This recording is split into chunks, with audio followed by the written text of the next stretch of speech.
to I was not expecting such a quick return, but that's okay. Tonight I'm joined by my guest, Shaniel Huggins, and Shaniel Huggins Forbes, right? Okay, and I'll let her introduce herself. So just tell people who you are, anything you want to say about yourself. Hi everyone, as Roma said, my name is Shaniel. I'm a guidance counselor, and I've been a guidance counselor for the past 12 years. 12 years. Wow. It's a pleasure to be here with Roma this evening. I'm looking forward to an exciting discussion. Thank you. And I'm so happy that you agreed to come on tonight. Y'all don't know what it was, but I'm really, really grateful that you accepted my invitation to come here tonight. So tonight, Shaniel is a counselor, as she mentioned, and I have called on her numerous times. She's called on me numerous times as well. And after she agreed, I was like, community is so important. Community is so important. And tonight, we're talking about sex and healthy relationships. So as a counselor, I know Shaniel, this is one of the topics that you talk about probably very often, relationships broadly, and healthy relationships especially. So I thought you would be a great person to talk about the connection between sex and healthy relationships, but more specifically the red flags and green flags surrounding them. So why are we having this conversation? First of all, last week we talked about erogenous zones, and I had a sexologist, Serena Isaac, on with me. So this seems like, where are we going with these conversations nowadays? Well, one of the things that's really important to me as we get deeper into conversations about sex and relationships is for us to constantly have those bigger and broader conversations related to sex and relationships. So in the same way that we started out talking about consent, I wanted to bring in for this episode, and every now and again it's something that we'll do where we just pepper in these reminders and these kinds of baseline settings and contexts for the relationships, the sexual experiences that we'll be talking about, just to make sure they stay top of mind. So let's get straight into it. We lost some time, so we'll see how we can get through all of what we want to talk about today. So red flags and green flags. Let's start with red flags. I'm sure lots of people are familiar with the term, but what would you share as a definition for red flags? Okay, so when I think about red flags, I think about warning signs. Any indicator that, the relationship or the situation you'll be getting some challenges, would be toxic, the word that we like to use. Well, I think it's a trending word for relationship, toxic. And it kind of, you use behaviors, patterns in your partner, these things you would use to describe your red flags or any characteristics you may see that makes you feel uncomfortable or unsafe, unhappy in your relationship. And I guess later in the conversation we'll go more into examples. Yes. So that's my little brief definition of red flags. Any kind of warning sign or indicator that things will be amiss in the future. That's a good definition. I was also thinking about it in terms of football, because I was watching the Beckham docu-series. I'm not a football buff at all, but I thought about the red cards that they give in football as a good analogy or good symbol, comparison for red flags in relationship. Because when you get a red flag in football, that's it. Yeah. That's it for you, and a game ain't not giving you a chance. It's like a deal breaker. So you're benched. Comparison. Yeah, for the rest of the play, or for the rest of play. So what about green flags too? Because green flags are something, even though they've existed for a while, I think a lot of times in conversations we only focus on red flags, like things that we don't want. But what are green flags? Okay, so green flags are the opposite of the spectrum. If we have a spectrum of the flag or the indicator, the indicating signs of what the relationship will look like. So we said red flags are warnings, like trouble ahead, whereas green flags are more like the positive signs that lead, that I guess help you to see that your partner is compatible. It's any characteristics that will lead to a healthy relationship. Usually you feel safe. These green flags, like, this is the one for you. Yeah. So any sort of positive attribute or indicator for the relationship ahead. Okay, let's get straight into the examples now. What would some examples of red flags and green flags I think there are many examples of red flags. And let's see if we could bring in some like local or common examples too. Okay, well, I was telling Roma before we started that when she invited me today, I decided, let me ask persons close to me what are some of their ideas regarding red flags. So I went to my dear old mom. Roma knows my mother, and I've heard many stories about my mother. So I'm like, Mommy, what is a red flag in a relationship? And she was like, oh, night only dates. If he only wants, let's say she, because I think that I need to check myself in this conversation, because I probably might be a bit skewed. Yeah. So let's include both genders.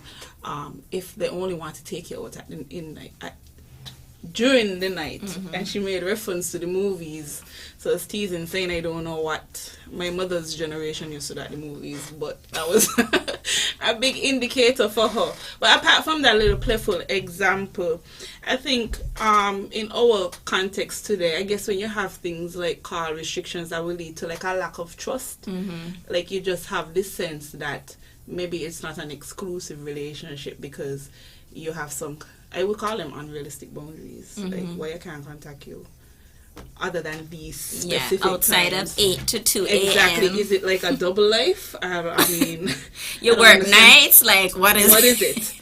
And I guess maybe that could fall under some sort of maybe not controlling behavior. I think is another major red flag, like one partner dictating the actions of the others. Like I know persons who, when they get into a relationship, they have to change certain aspects of themselves, like how they dress, like deportment, activities they engage in.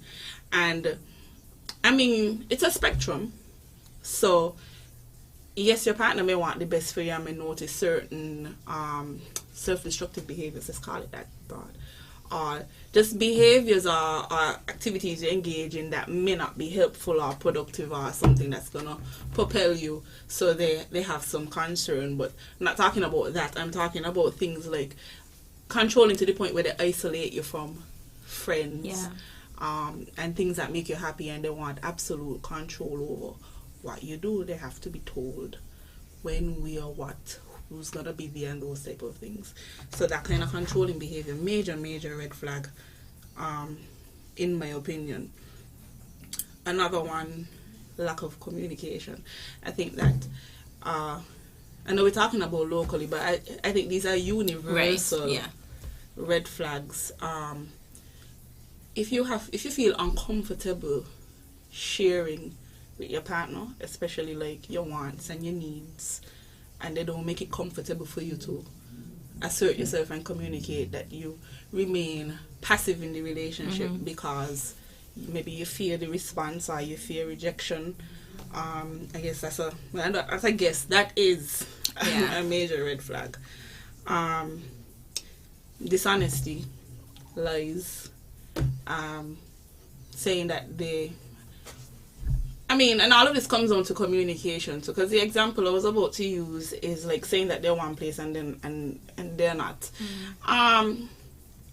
In some relationships, persons have to check in all the time, like where are you, whatever, and that could signify a lack of trust too.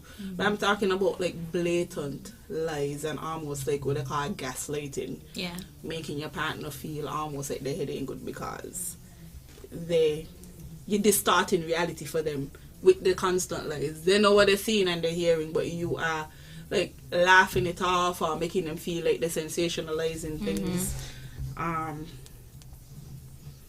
Major red flag for me. Jealousy and insecurity. And I think all of these are connected, now that I'm saying it. Yeah. All of them are somewhat connected. You're either jealous of coworkers or friends or any relationship outside of the relationship with your partner. There's a sense of threat or dread that whatever you're doing outside of me is threatening our relationship. Constant conflict.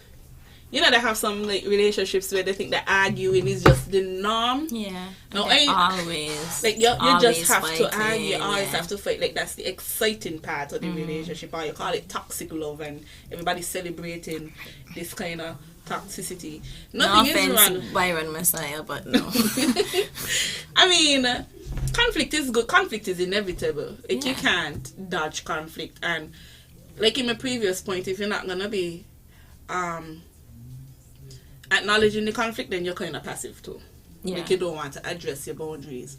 Nothing is wrong with sharing like watch me like this or disagree and stuff. But I think the issue with constant conflict is like the constant unresolved conflict. Right. Like you engage, it's just arguing and nobody making the effort to see eye to eye. Or, I mean, even if at the end of this argument you see eye to eye, there's no change in behavior, like to show that you have regard for your partner's feelings, your partner's perspective. Like you argue about this and then a repeat of it again, or I think that's a red flag that incompatible. None are you willing to I guess cease fire. Yeah. And make the change. And as you said, like fighting and constant conflict, I also want to jump in, and you'll probably get there with like physical fighting as a major, like, cause I know sometimes people talk about physically fighting with their partners as just a normal, everyday or however often part of their relationship, but that's like, you know, huge, like redder than red flag. Like I was reading a Taraji P. Henson's biography the other day, and one of the things that stood out to me, I mean, she has this persona, and I guess it could be by the characters she portrayed, as very feisty and no nonsense, and she can say how she feel when she feel, however she wants to say it. And it seems from the biography that's her personality to some extent. And she was talking about her relationship with her son's father. And one of the things I admired is that she was so in love with this man, and they used to argue constantly, and then one time he hit her, and she was so in love, and that was it. He hit her that one time, and she was out of there, broken hearted and bruised, and of course had to go and lick her wounds and all those kind of things. But I admire the fact that, you know, you understood that, okay, this is a boundary cross that is very unlikely you're gonna go back over on the next side. Like I've heard of situations where it may have happened before, and everybody got a deal breaker. So I'm talking over here, and some people might disagree with me. Like, well, she knows what she's talking about. Because I mean, I often say when speaking to persons about their relationships, or they come and they talk to me about their relationships, that it's what you the individual are comfortable with. You have your own personal boundaries that society looking in might say, oh, my man can't do that, no man can't do that. But if you personally are genuinely okay with it, like you're not bothered by it, then fine, fair enough. So, you know, for some persons that may not be a deal breaker, but what I would recommend is, like, you know, you need to kind of distance yourself, and that person needs to get some sort of help. Yeah. And especially if you are the one initiating these physical fights. I don't believe in people taking the can and hitting back. So I don't understand how some woman does want to hit man for and they would expect that they're going to get boxed down. I also believe that, like, non-violence, like, just keep your hands to yourself. So yes, major red flags when it comes to conflict. Conflict is good. It helps to bring about change, but it's all in the way you manage that conflict. And it's always paramount that the conflict is resolved. At the end of the day, can't leave it unresolved. Red flag. Yeah. I think I touched on our lack of support. Your partner doesn't support your dreams, goals, and aspirations in whatever way they can. Yeah. And I think also on the other end of the spectrum, who the partner with the dreams, goals, and aspirations has some maybe unrealistic expectations Right, yeah. of what the support Should should look look like, like. yeah. Or they are the only ones being supported, so the Yeah. support isn't reciprocal. Yeah. Exactly. And I think some of the things I mentioned too, recently, not recently, but out of these things you will find them in like what you call it, like if you have if you're in a relationship and you have all of these things happening, it's very likely in a relationship and somebody suffering from narcissistic personality disorder that gone undiagnosed. Okay. You have a lot of persons walking around with personality disorders that, you know, Yeah. the physical function Mm-hmm. with them is a personality. Yeah. I mean, and you feel like basically like a second class citizen in your relationship. Nothing you do is right. The blows to your self-esteem. You're manipulated constantly. You're gaslighted constantly. Made to feel like your wants and needs don't matter. And not only emotional wants and needs and physical, but sexual too. You're in the relationship and you don't feel satisfied sexually, or this person is only concerned about their own pleasure. Yeah. As well. Yeah. Red flag. Yeah. And also willing to request of you things that you're not comfortable Definitely. with, or pressures you into doing Coercion, things that you that's a big one. that you're not Right comfortable. up there with rape, in my opinion. Right. Absolutely. I mean, our laws need to evolve, of course. Definitely. But yeah, coercion is up there too. And yeah, as you said, someone who is not invested in your pleasure in the way that they expect you to be invested in theirs, or just invested in your pleasure, full stop. Because I feel like if two people are in a casual or more serious relationship, and the goal is, pleasure. I feel like the goal is always pleasure when it comes to sex. There should be that mutually shared goal. So someone who, maybe sometimes you try to tell them, okay, well, these are the things that I like or whatever, and it's clear that they're not either paying attention or are not willing to implement or whatever. And obviously we're talking about within reason, so we're not talking about violating someone's boundaries in order to get what you want. We're talking about a situation where like both people can feel heard and feel like their needs are valued and respected.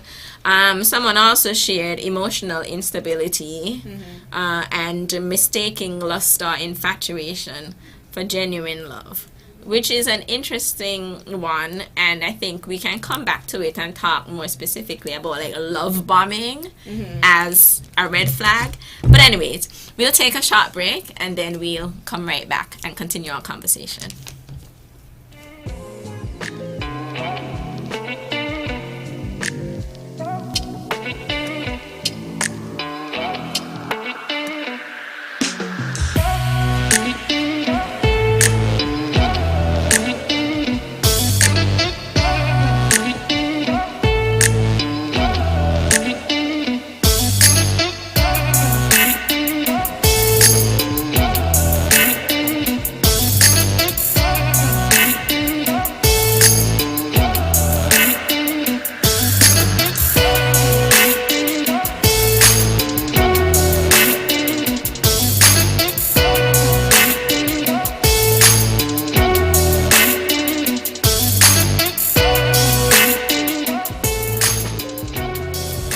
Welcome back to another episode of Pleasure Pulse. You're listening to your host Roma Richardson and guest Shaniel Huggins Forbes. And this evening we're talking about red and green flags within sex, within relationships. So we've shared some definitions of red flags and green flags, and we've also shared some examples. And throughout the conversation, we've really been emphasizing that red flags and green flags are very individual things. And when we say that, we don't mean for all of them, because there are some red flags that are clear-cut red flags, like universal, irrespective of who it is you're talking to, or the personal boundaries or things that they accept. And some of those are like violence, abuse, and that's emotional, physical, financial, sexual, all of anything that involves violence and manipulation are like clear red flags.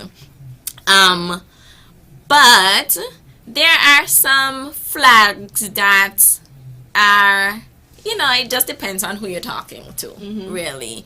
And so we want to go into a conversation about beige flags. I don't know if you've ever heard that term before, but let's talk about it. What would you say beige flags are?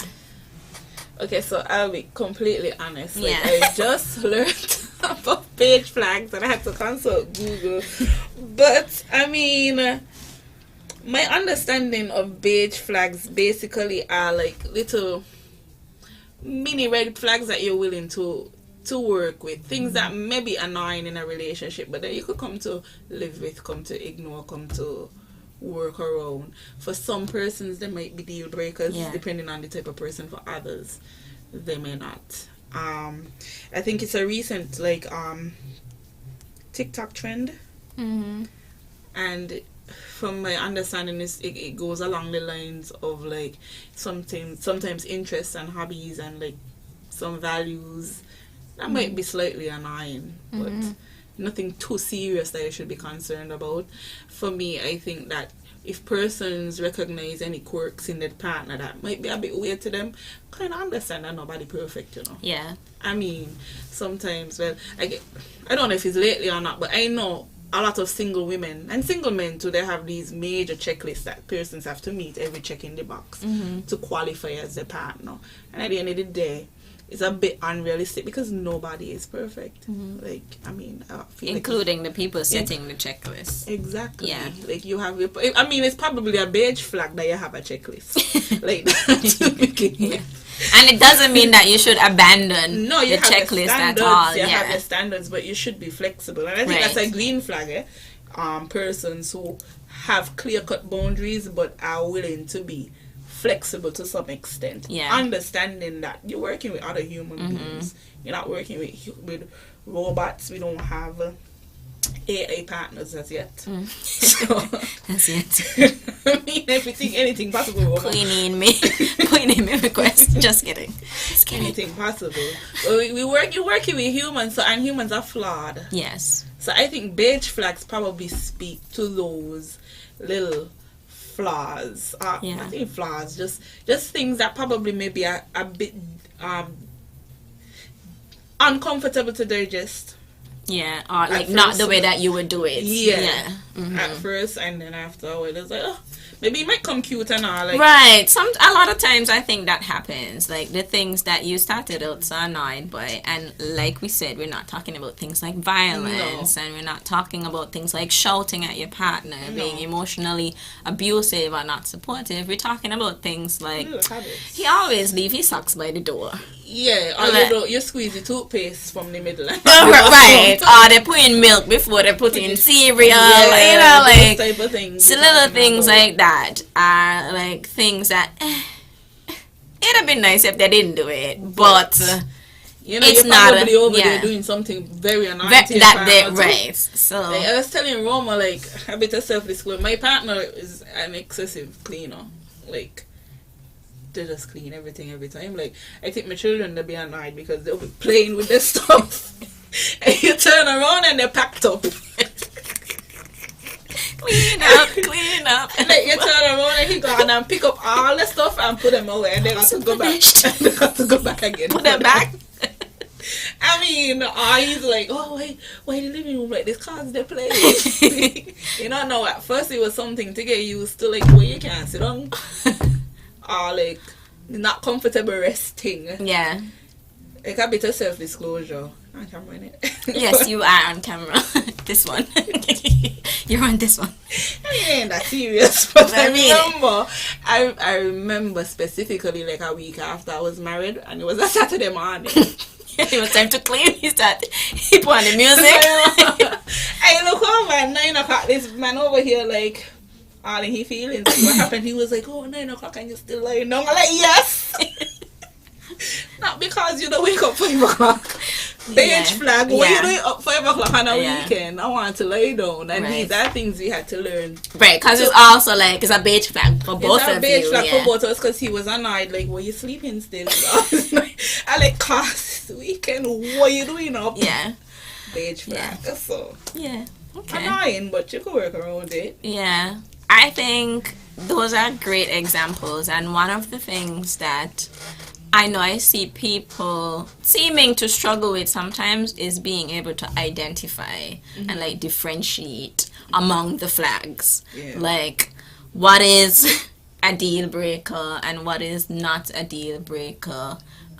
What is something that I can learn to live with? Like put it out of my head is not a thing. Like, are there ways that you think people can identify? I think that, I mean, when you were talking just now, I think that goes down to self-awareness, something that I call self-awareness is like a superpower. I mean, once you understand yourself, you're going to have some good dynamics in your relationships, because persons who are self-aware know their boundaries, they know their triggers, they know how they're going to react, they know what they could take from what they can't take. So persons who have trouble identifying like red flags and stuff probably need to be by themselves. I hope it sound bad, but you probably need to spend some time with yourself to understand what is it, like, who am I, what do I like, what do I don't, what do I not like. Because you find once if you don't have boundaries, you won't be able to identify when they're being trampled on. I mean, I feel, and then in terms of tips for identifying flags, I think green flags are very easy to identify for the most part. If you feel safe and wanted and happy around this person, that's a green flag. I believe in intuition, and I believe that you just know, you don't know what makes you uncomfortable, but maybe you feel like you don't have the tools to assert yourself to either make the decision not to be there or make the decision to address it. Yeah. So I think one of the key things is to be more self-aware, and one of the things is to pick up on that feeling that I'm uncomfortable. We all know how we feel when we're uncomfortable. You might get a pang in your stomach, or maybe it could be something outright that causes your mood to shift. Yeah. But you choose not to acknowledge it. And I'm going to say that because sometimes I just do it too. Like, you see something that makes you uncomfortable, you choose not to acknowledge it for whatever reason you may have. But if it's something constant, it's a red flag. So you could try with probably identifying like your physical reactions to certain things, or your physiological reaction to certain things. When we're uncomfortable, we don't have physiological responses. Whether it's, like I said, the feeling in your stomach of anxiety, that pit in your stomach, you get right uncomfortable.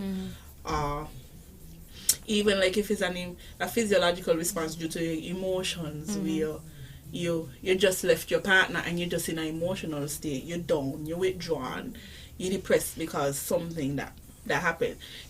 I mean, the human experience isn't just feeling happy all the time, it's highs and lows and stuff, but you still should be aware enough to identify why I feel like this and how often is it happening, for me to determine whether or not, this is a deal breaker. So I would say being self-aware, and one of the things that could help you with self-awareness is talking to the people close to you, not your partner necessarily, but the persons in your life. Sometimes they're able to tell you about yourself in ways that you're probably not able to identify yourself. So I know people will be kind of wary about talking to friends about their relationships, because I don't know, there's like when I get married, they tell me, don't go talking about your marriage to people. But I mean, that's not talking about married people. I think it's important, like who you talk to. So that's what I'm saying, that I think it's she's a mom, in case you missed it. I think that yes, who you talk to, it's not necessarily the most healthy thing to I'm not saying give the intricate details of your relationship, but if you have somebody who you trust, they run certain things by them, because it's hard to be objective in a subjective situation. So.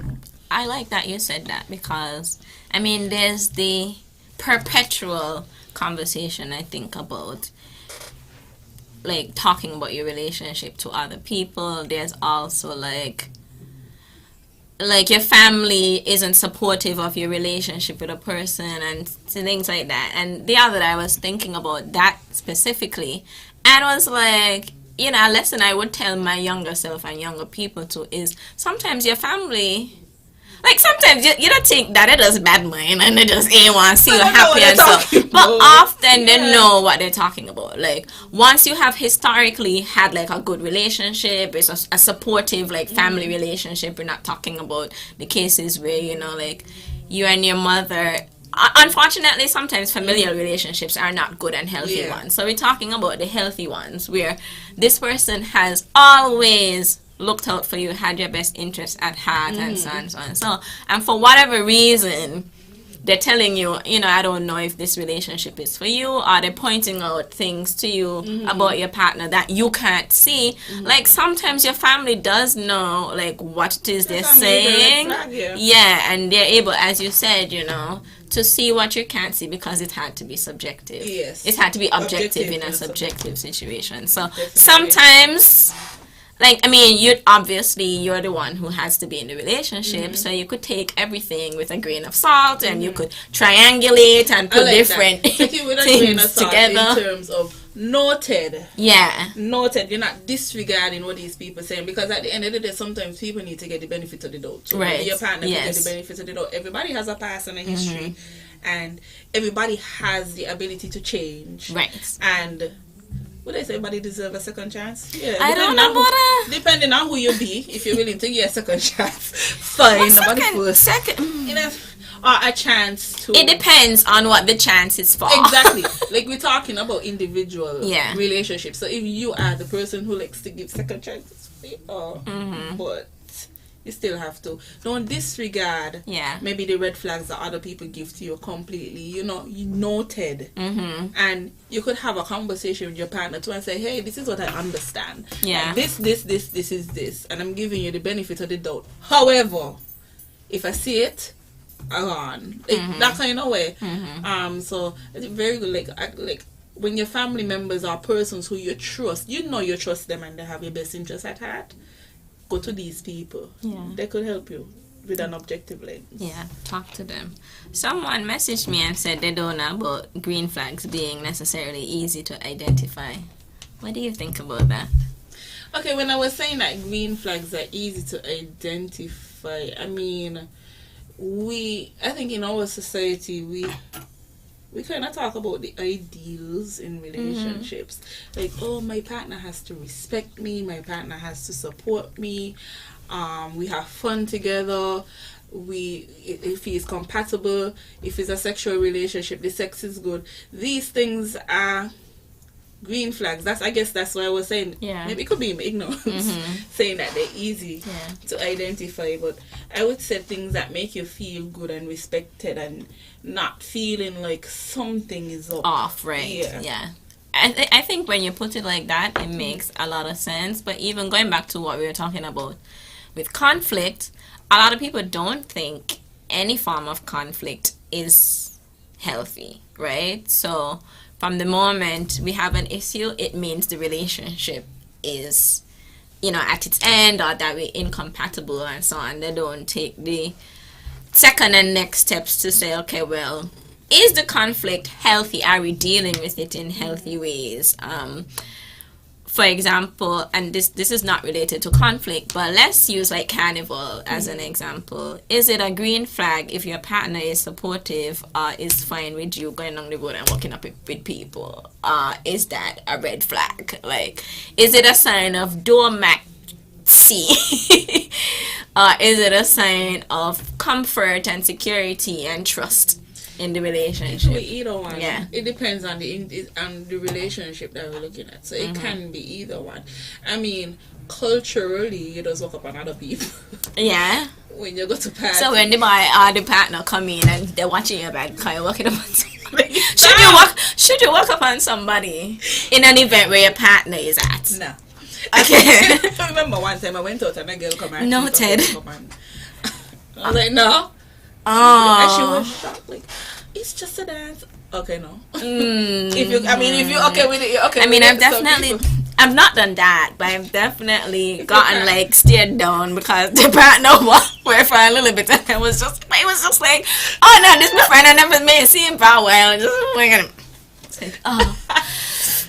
but like, I I would say, like, and not just like noting things and noting like what you said about like the constancy. I think constancy is a word. The frequency, the regularity of things, which is like, is that a one-off event, or is it that every time they make often like issues involving other people? Like, is this a sign of a bigger issue with insecurity, or is this just in the moment the person feels like, I don't want to say, and I don't want to say disrespected, because like men and disrespect and but yeah. So for me, okay, when you talk about frequency, I'll go back because we're speaking about conflict.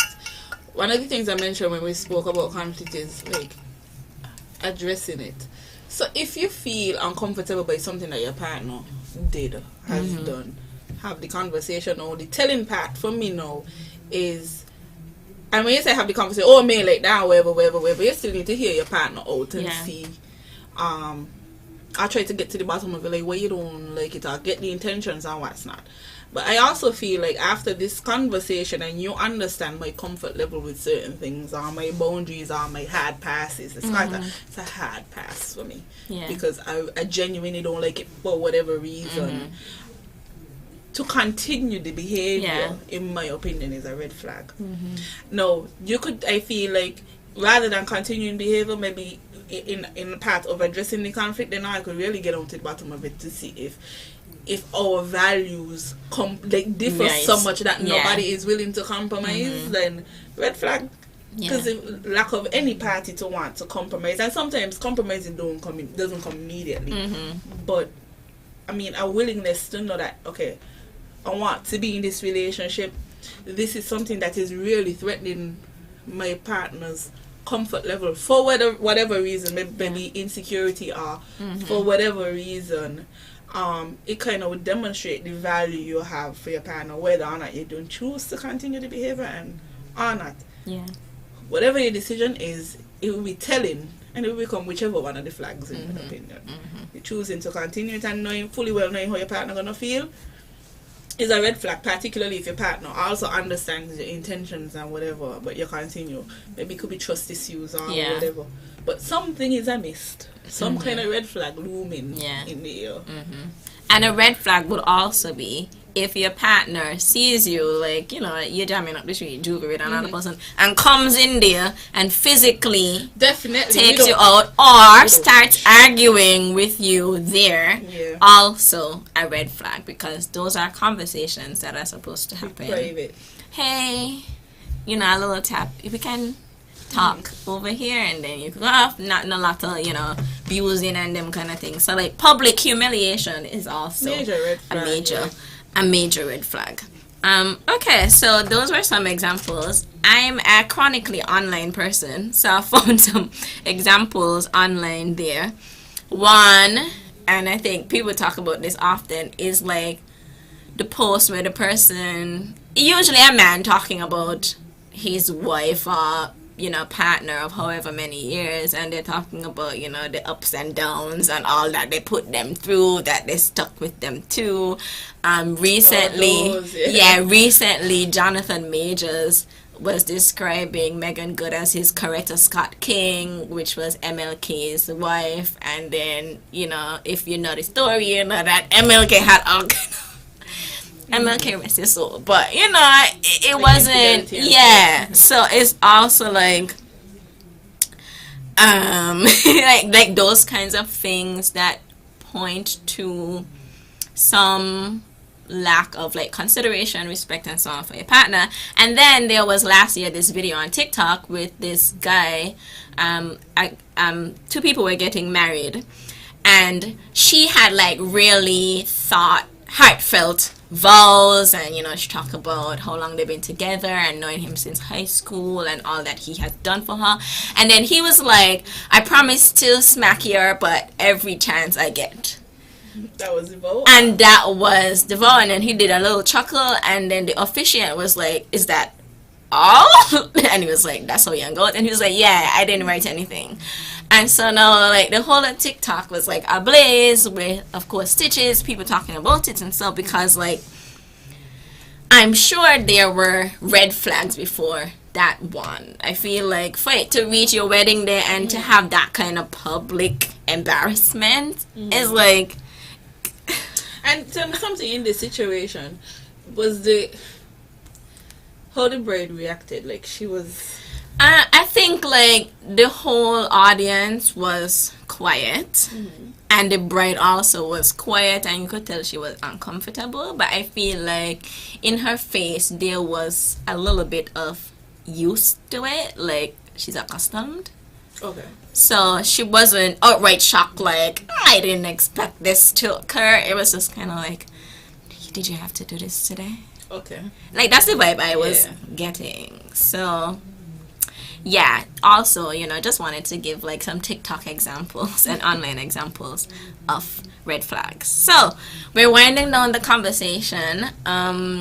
I think we could take just like a 1 minute break and come back, and we will do I will rapid fire some scenarios, and we'll say if they're red flags or green flags. So you've gotten a lot of information tonight. We want to put that to practice. Like, it's school. No, it's not school, but Shani is a counselor, so she's in school. So just, you know, for you to be able to identify yourself, like some things that are a go and some things that are a no. So we'll take a 1 minute 30-second break, and we'll come right back.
And you're tuned into Pleasure Pulse, and just I think I need to put the point or summarize the last example that I shared about the wedding.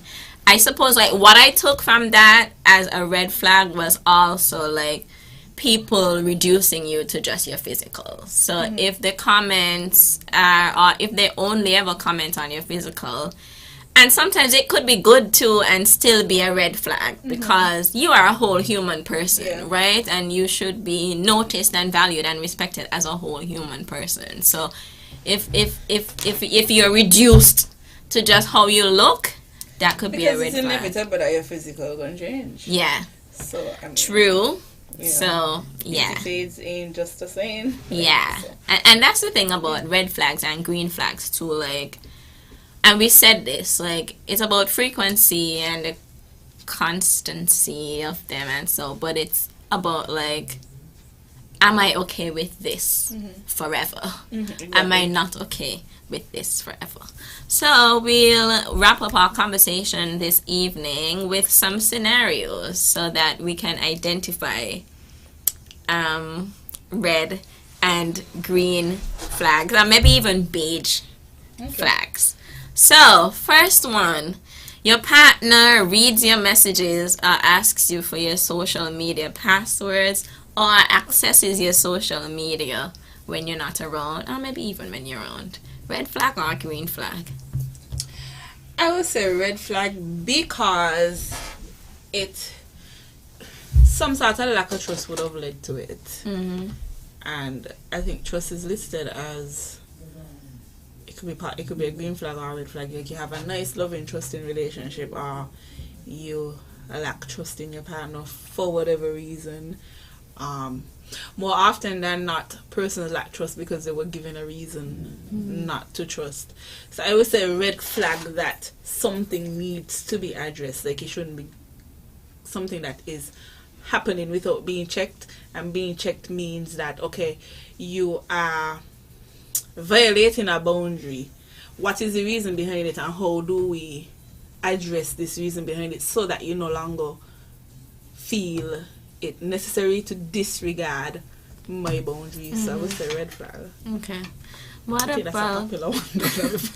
Yeah, I mean, and it has also been a conversation on Twitter, and, you know, people have been, I think, rightfully saying that any kind of accessing of your partner's, like, social media, text, WhatsApp, any of that, is a red flag and is a violation. And, like, you never have a reason to do it, because if you reach to that point of doing it, it means that often the trust is broken, Gone. the relationship kind of done Yeah. reach its end if you are suspicious to that extent, and, like, we're not able to nip it in the bud and have a conversation before. What about if they're homophobic? If your partner is homophobic? Yeah. Major red flag. Right? I mean, Major. Violating human rights. Violating human rights. Major red flag. Even in a place like the Caribbean region, where we are kind of by default homophobic. And not just the Caribbean, it's, you know, across, universal. it's still a major red flag, because people can still have their individual ideas and their individual respect for all human but beings. not being homophobic, like, to the point where, I mean, some persons have their opinions, and I just feel like everybody should just, I mean, mind your business. mind your business. Yeah. And I mean, homophobic is one thing. There is also, because, like I said, we are by default that way, it is more of an unlearning those things than it is a learning of, you know, something else. So, like, let's say we all start from there.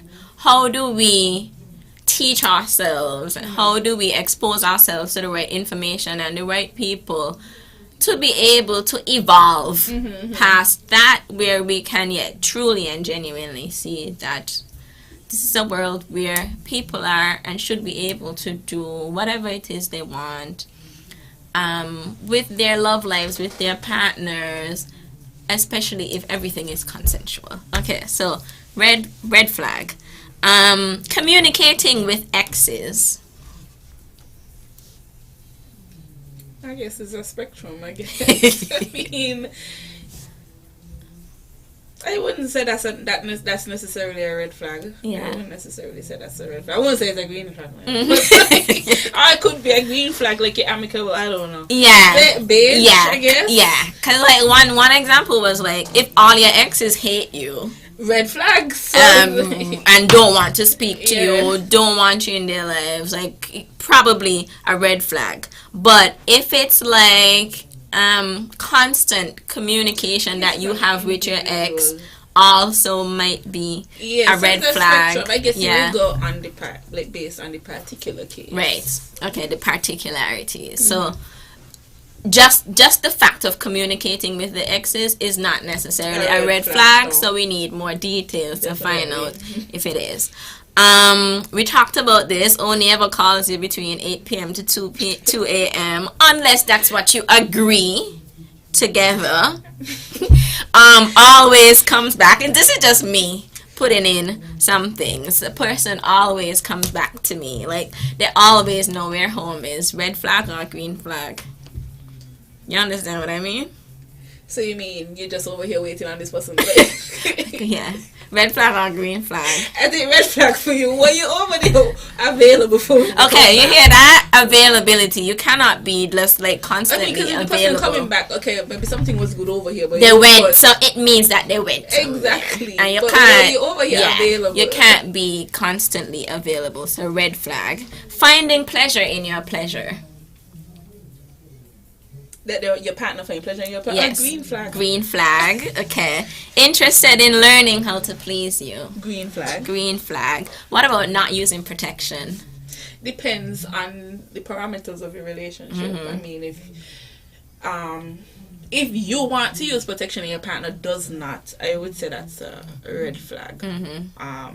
If you feel coerced into sex with a partner who does not want to use protection, I would say red flag. If both of you ain't got a problem getting pregnant and you feel like it's an exclusive relationship, then green flag, I guess. Okay. Yeah.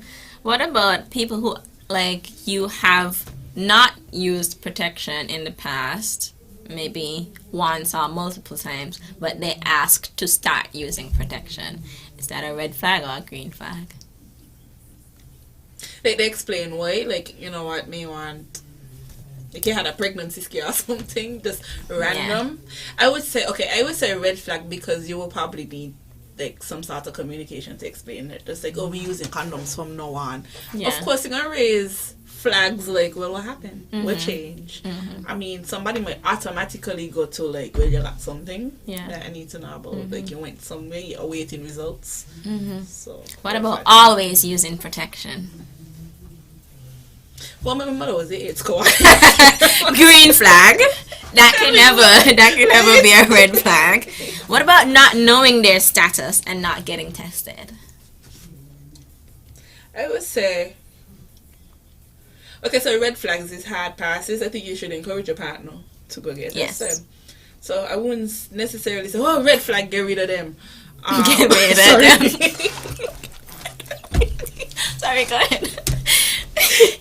Yes. Click after. And you're like, that's the wrong person to be saying that to, you know? But yes, go ahead. So they've never been tested and they don't know their status. Yeah. Could be because they're virgins. I don't know. Yeah. But, so I guess you will have to find, is it based on the particular case, you encourage your partner to go get tested. Okay. That's a red flag. Okay. And, well, this is a big one, actually. Love bombing. Are you familiar with the term? Yeah. I don't know if I'm familiar, like, per se. Maybe I came across it and never paid attention. Yeah. But hearing it sound like, it reminds me of, like, those persons who you just meet them and you're in a relationship. It's exactly just like, that. I love you, the best person in the world. Constant flattery and stuff. I would say a red flag. Huge. Red flag. Yeah. Because, I mean, you don't know me from Adam. And you're in love. Yeah. You're probably in love with everybody else. True. Yeah. And, like, it also connects to oversharing and things like that, like meeting someone, not having built that relationship, but you're sharing very personal details with them. People do feel emotional instability. Yeah, it's happening there. Yes, so like this dependency or transference of feelings. You got mommy or daddy, something going on. And oftentimes too, like, first of all, aside from it being sometimes like a mark of like future abusive behavior, it's like oftentimes like you're love bombed and then that fades, like the person moves on because like I already it has died out. And so someone, you know, just meeting you and all of a sudden they want to move into your house or they want to show up at your work with 100 you know, roses and announce to your boss that they're in love with you and things like that. They're calling in on the radio and they're saying big up man Susan from wherever, like things that make like feel like too much too soon. That's love bombing and it's also a red flag. So sound like all the high school relationships. I mean, were you really in a high school relationship if you didn't write down? but that's the thing about growth and evolution. Exactly. Like, you come to realize that those things are unhealthy and they don't, you know, they don't help the relationships to start out well or to like persist. Sustainability as well. Yeah. So thank you so much for joining. Do you have any final words for the guests. I think this was a great conversation. Think so. I would definitely have you back again. So for me, my takeaway would be, particularly when it comes to around identifying the flags, whether they be green, red, or beige, self-awareness. Self-awareness is a tremendous tool for anything, any aspect of your life. Just, I think before, not I won't say before, but if you're in a relationship, it's very important to be aware of your personal boundaries, your likes, your wants, your needs, so as to be able to communicate them and recognize if they're not being met. So yes, self-awareness could help you identify. It's superpower to identify anything, particularly your flags in the relationship. Yeah, I love that. And my final words would just be, where you're looking at or looking through or identifying red flags, remember to identify the green flags as well. And remember that there is a third category and probably more categories. You might have pink flags, like light green, light green flags and so, right? So you can also identify the things that help you to feel safe and secure and loved and respected in your relationships, whether they are sexual or non-sexual. And I mean, it's up to you if you want to do like a percentages thing necessarily, but you might have some things that just outweigh others because you just value them more, right? Age-old pros and cons. Yeah, so I just encourage you, to the self-awareness, taking some time to think through like what are the things that are meaningful to you, and also to, as you said, note your reactions when certain things happen, because that can also help you to identify some of those flags. And of course, to end, pleasure and investments in your pleasure, mutual pleasure, reciprocal pleasure are always, I think, green flags. And so I just encourage you tonight, to stay safe, to continue having conversations with your partner or partners. And remember, Pleasure Pulse is a safe, inclusive space for everybody, and no question, no topic is too big or too small. And I wish you all a safe and pleasurable evening, and I'll see you all next time. Bye.